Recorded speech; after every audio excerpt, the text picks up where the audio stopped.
step right left to my beat. I like the moon rock with me, baby. Know that I got that heat. Let me show you 'cause talk is cheap. A side step right left to my beat. Get it, let it roll.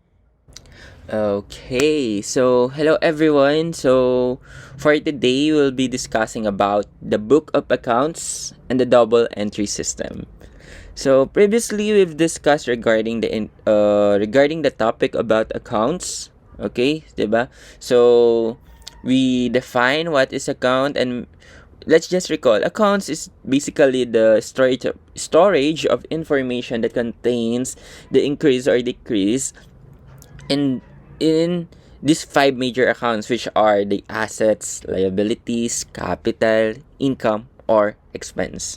Okay, so for today, i-discuss natin or i-identify natin yung two books of accounts na ito. Okay? So, we also illustrate the format of the general and special journals, same with the general and subsidiary ledgers. And i-define din natin ano nga ba yung mga journals na to, ano ba yung mga types of ledgers na ito. Okay?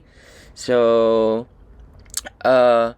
in the business, okay, they maintain records. Siyempre, 'di ba, kailangan may mga records 'yan para mag-proceed, 'di ba, with the information na kailangan natin in accounting, 'di ba? So, the business maintains two book of accounts. First is the journal, and secondly is the ledger. And then we can see here in this illustration that the journal has two types: the general and special journals, and in the ledger naman, the general and subsidiary ledgers. Okay?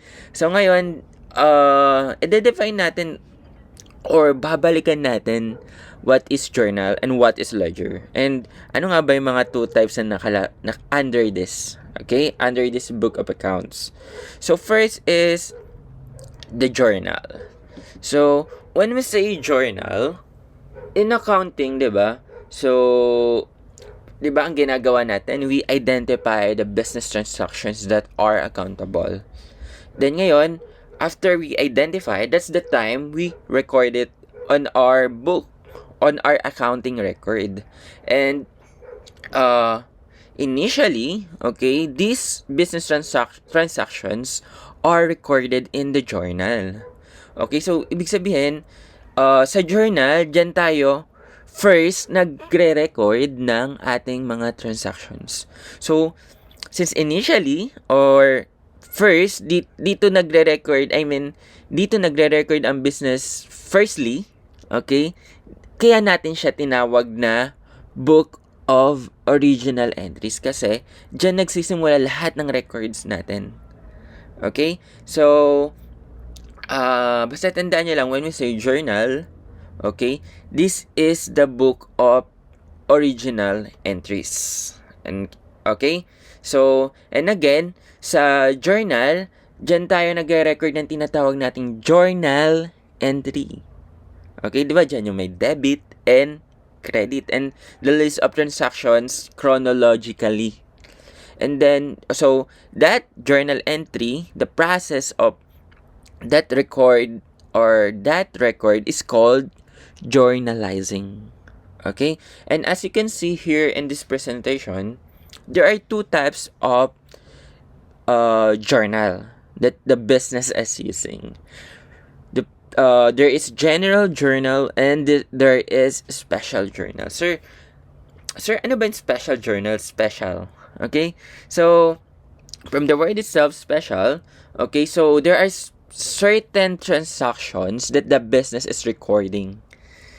Okay, so, ang nangyayari kasi guys, may mga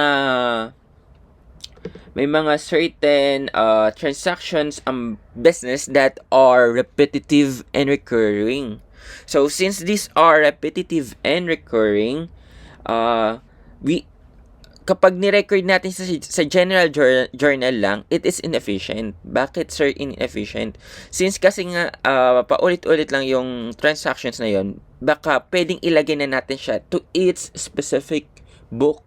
Okay? Baka pwedeng magkaroon na ng specific book for, let's say, repetitive transactions sa sales, repetitive transactions sa purchases, sa mga cash receipts natin, and cash disbursements. So, because of that, nagkaroon tayo ng special journal. And in special journal, we use this to record all transactions with similar nature. Okay? So, example niyan ay sales journal, purchases journal, cash receipts journal, and cash disbursement journal. So, ngayon, define natin ano mga ba yung mga journals na yan under special journal. So, sa sales journal, okay? So, we use this to record sales on account. So, example, the company rendered a service on account, diba, sa customer. Lahat ng mga transactions related to that sales on account, sa sales journal natin i-record. Okay? So, sa purchases journal naman, we use this to record all purchase of inventory on accrual. Meaning, lahat ng pagbili natin ng inventory on account din. Okay? Or lahat ng purchases on account. So, let's say the company purchase goods sa suppliers, but accounts payable siya. Meaning, on account. So, all repetitive transactions related to that will record it sa purchases journal natin. Okay? So, basta tandaan nyo lang, sa sales journal and purchases journal, eto lahat ng sales and purchases transactions natin on account. Okay? So, tatandaan nyo, on account. Okay? Sa cash receipts journal naman, okay, we use this to record all transactions involving the receipts of cash or the inflow of cash. Lahat ng transactions natin wherein may mga pumapasok na pera sa atin, meaning inflow, dito natin i-record sa cash receipts journal. So, kabaliktaran naman or on the other hand, sa cash disbursement journal. Kasi sa cash disbursement journal, okay, this is where we record all the disbursement, okay, or lahat ng payments of cash. Okay? Lahat naman ng lumalabas na pera sa company, okay, all those transactions related to the disbursement or payment of cash, okay, dito natin i-record sa cash disbursement journal. Okay? So, kung di ba napapansin nyo, these certain transactions are repetitive and recurring. So, ang ginagawa natin, ilalagay na natin talaga siya sa special journal or sa specific general journal. I'm sorry. So, specific journal. Okay? So, secondly, we have this general journal. So, sa general journal, ito yung familiar tayo lahat. Diba? So, dito natin nire-record lahat talaga ng transactions. Okay? But, take note, sa general journal, ang ire-record lang natin dyan is all other transactions that cannot be recorded in the special journals. Okay? So, let's say, ayun nga, si company, they rendered service. They rendered service on account. Saan natin lalagay yun? Sa special journal, which is the sales journal. They rendered service, but they received cash. Okay? So, meaning, merong cash inflow. So, sa cash receipts journal natin siya ilalagay. Pero, ganito naman. What if the company rendered service, kaso, naka-receive siya ng promissory note? So, meaning, nag-render ng service and they received a note. So, ano mangyayari dyan? Increase yung receivable in the form of notes receivable. So, kung mapapansin natin, hindi siya pwedeng pumasok sa sales journal kasi ang sales journal, diyan natin i-record lahat ng sales or revenue natin in relation to account. Meaning, accounts receivable. Eh, diba? Notes receivable ang meron tayo. Since these transactions cannot be recorded in the special journal, ang gagawin natin sa general journal na natin siya ilalagay. Okay? Basta tandaan nyo lang, lahat ng transactions natin na hindi papasok sa sales journal, sa purchases journal, cash receipts journal, or cash disbursement journal, sa general journal na natin siya i-record. Okay? So, that is the overview of the book of original entries. So, ngayon, let's proceed with the book of final entries. 'Di ba kanina sa general journal or sa journal, we record the transactions initially. Ngayon, after we record that, we classify the record to its accounts. And then, 'di ba, that process is called posting.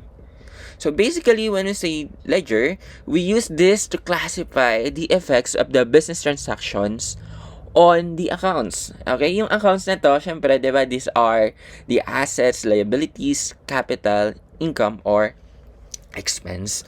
So, tinatawag natin siyang book of final entries because